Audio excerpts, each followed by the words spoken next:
फिर से हाजिर हूँ अपने चैनल में। मैंने कल आपको अधूरी कहानी सुनाई थी, आज उसे ही पूरा करने के लिए आई हूँ, जिसका नाम था काठ का घोड़ा। तो कहानी शुरू करने से पहले मैं बस इतना ही चाहती हूँ कि आप लोग बस रात को सोते समय एक कहानी सुने और अपने सारे टेंशन को भूल कर कहानी की दुनिया में खो जाएं और एक अच्छी नींद लें। तो उससे हो सकता है आपकी ज़िंदगी की थोड़ी सी थकान कम हो। अगर आपके साथ ऐसा होता है तो आप मुझे ज़रूर कमेंट करें, मुझे अच्छा लगेगा। चलिए तो कहानी शुरू करती हूँ, काठ का घोड़ा। मैंने कल आपको सुनाया था कि राजा को दासी लोग आकर के बोली कि बड़ी रानी के पत्थल और कनका झिटका, जिसको देहाती भाषा में बोलते हैं, पत्थल कंकर पत्थल, वो बेबी हुआ है। राजा तो बिल्कुल परेशान हो गया। राजा सर पकड़ के बैठ गया और अपने नसीब को कोसने लगा। पूरा राज्य ही दुखी हो गया।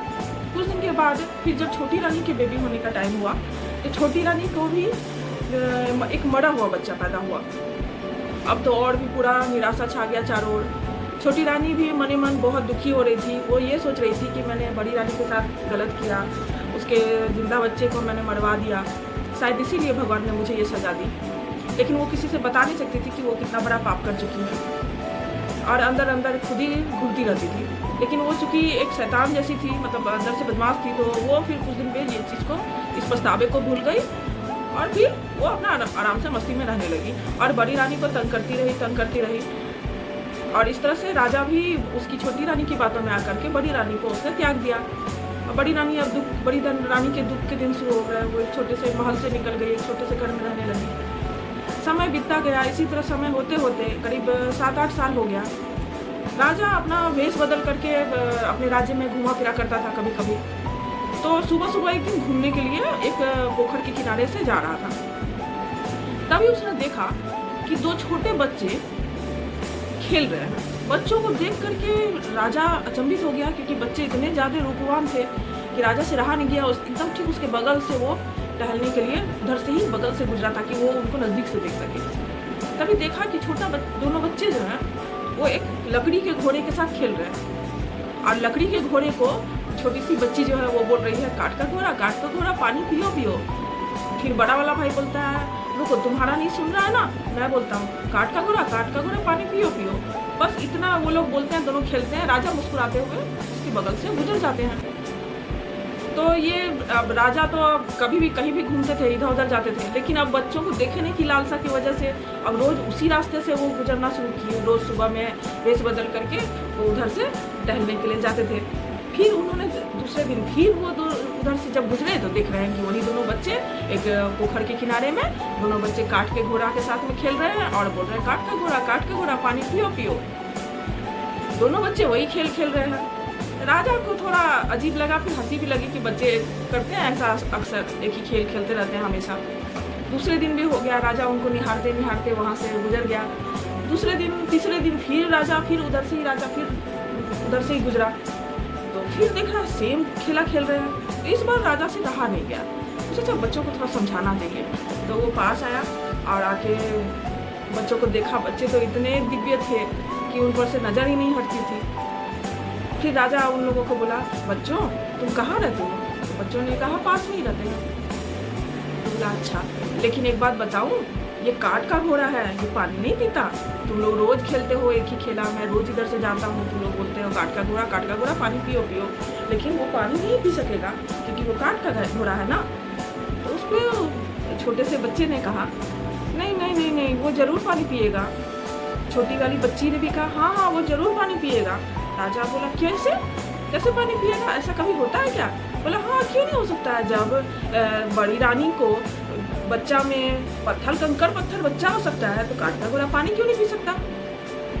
राजा की तो बोलती बंद, उसका तो जैसे फ्यूज ही उड़ गया।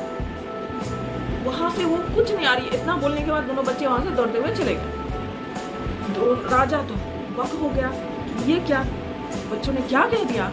वो अपने महल को वापस आया। अब तो उसकी भूख नींद चैन सब उड़ गई। वो सोचने लगा कि ठीक, ये बच्चों ने सही कहा। कितना भी 10 आदमी ने क्यों ना गवाही दिया हो इस बात का कि बड़ी रानी के यही पैदा हुआ है, लेकिन ऐसा कैसे हो सकता था? मैंने कैसे मान लिया ये चीज़? बच्चों ने सही कहा। काट का घोड़ा पानी क्यों नहीं पी सकता है? जब रानी को बच्चा में कंकड़ पत्थर हो सकता है तो राजा काट का घोड़ा पानी भी पी सकता है। राजा का पूरा दिमाग खुल चुका था, दिमाग की बत्ती जल गई थी। अब वो उस समय में पूरा सब जितने नौकरों को सबको पकड़ना शुरू किया कि उस दिन प्रसव के रूम में, बड़ी रानी के प्रसव के रूम में कौन कौन था, सबको पूछना तलाशना शुरू किया। तब वो लोग उसमें से जो लोग थे, कुछ काम छोड़ चुके थे, कुछ थे, तो उन लोगों को सबको पकड़ के चुपचाप से अपने रूम में बुलाया। बोला सच सच बताओ कि उस दिन क्या घटा था, नहीं तो फिर तुम लोगों की खैर नहीं, तुम लोगों को हम फांसी पर लटका देंगे सबको। अब मरता क्या ना करता, उन लोगों के पास में अब कोई उपाय नहीं था। छोटी रानी आसपास थी नहीं जो बचाती या कुछ बोलती। उन लोगों ने सच सच बता दिया कि महाराज आपकी बड़ी रानी के कोई कंकड़ पत्थर नहीं हुआ था, दो जुड़वा बच्चे हुए थे, एक लड़का एक लड़की।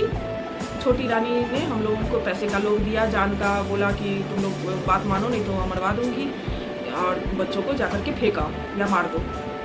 तो मैंने वैसा ही किया। तो बोला क्या किया तुमने बच्चों के साथ, ठीक से बताओ। तो एक दासी बोली कि मेरा एक भाई आप ही के यहाँ सिपाही है, मैंने उससे कहा कि जाओ बच्चे को लेकर के मार देना। तो बोला बुलाओ उसको, जल्दी बुलाओ। फिर उसको बुलाया। राजा बेचैन था, उसको लग रहा था कि ये उसके बच्चे थे। तो जब आया उधर से तो बोला महाराज मैं मार नहीं सका बच्चों को, मुझे बहुत दया आई, बहुत प्यारे बच्चे थे। मैं वहीं एक पोखर के किनारे, जंगल के पास एक पोखर का किनारा था, आसपास कुछ छोटे छोटे गांव भी थे, तो मैंने वहाँ बच्चों को रख दिया कि कहीं कोई शायद उसको ले जाए, बच जाए बच्चे। राजा अब बेतहाशा अपने सब जितने सेना थे सबको बोला जाओ चारों तरफ पूरे गाँव में ढूंढो, एक बच्चा है छोटा सा और एक छोटी सी इतनी ही सुंदर गोरी सी और प्यारी सी बच्ची है, वो लोग को ढूंढो। आप सिपाही लोग ढूंढना शुरू किए चारों ओर, ये गांव वो गांव, आसपास में जितना गांव था, यहाँ तक कि अपने राज्य का सारा जगह छान मारा, कहीं बच्चों का नामो निशान नहीं। राजा उस जगह पे बार बार घूम घूम करके जाए जहाँ पे बच्चों को खेलते दिखता था, कहीं कुछ नहीं। अब उसको तो राजा को तो अब तो रोना आ रहा है, अब क्या करे, वो अपने बच्चों से कैसे मिले। उदास मन से वापस लौट आया, सारे सैनिक भी वापस लौट आए। महाराज को अच्छा संदेश नहीं दे पाया, बोले नहीं महाराज कुछ नहीं है, कोई नहीं मिला। राजा बेचारा तो परेशान दुखी। वहाँ आकर के फिर उसको सुबह अब तो उसकी तो नींद उड़ चुकी थी, सुबह उठा, भागा, जिधर से वो टहलने के लिए जाता था उधर ही वो उसी रास्ते में गया।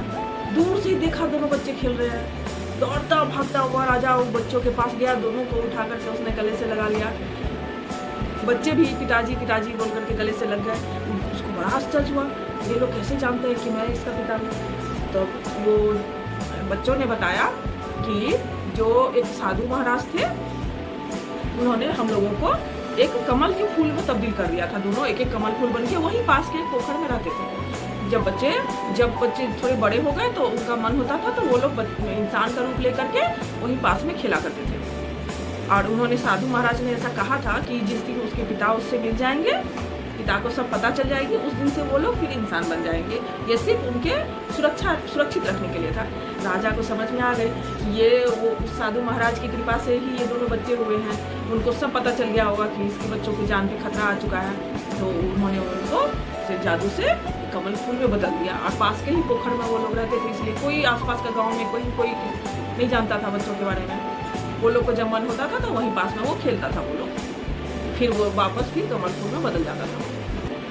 राजा तो एकदम खुश, बच्चों को लिया उसने, महल आया और महल आकर के सबसे पहले तो छोटी रानी को जेल में डाल दिया। छोटी रानी भी बहुत रोना धोना की, माफ़ करने के लिए बोली। राजा बोला तुम इतना बड़ा पाप की है, इतना बड़ा पाप की है कि इसका कोई क्षमा नहीं हो सकता। अब तुम सारा जिंदगी ये सोचो कि तुमने क्या किया और इस पर पछतावे के आंसू बहाओ, इसलिए तुम जिंदगी भर जेल में रहो। वो जेल में डाल दिया। बड़ी रानी को भी सम्मान से वापस अपने महल में ले आया। फिर राजा रानी और दोनों बच्चे खुशी खुशी रहने लगे। तो कैसी लगी है आपको ये कहानी? तो उम्मीद करती हूँ आप लोगों को अच्छा लगा होगा। कल फिर आती हूँ एक और इंटरेस्टिंग कहानी लेकर के। कल की कहानी में मेरी खुद की एक फेवरेट कहानी है, वो मैं आपको सुनाऊंगी। वो शायद 1 या 2 एपिसोड में ख़त्म ना हो, वो थोड़ा लंबा जा सकता है, लेकिन हो आप लोगों को अच्छा लगे, वो इंतज़ार भी ये सोचते हुए कि आगे क्या होगा। चलिए बाय बाय।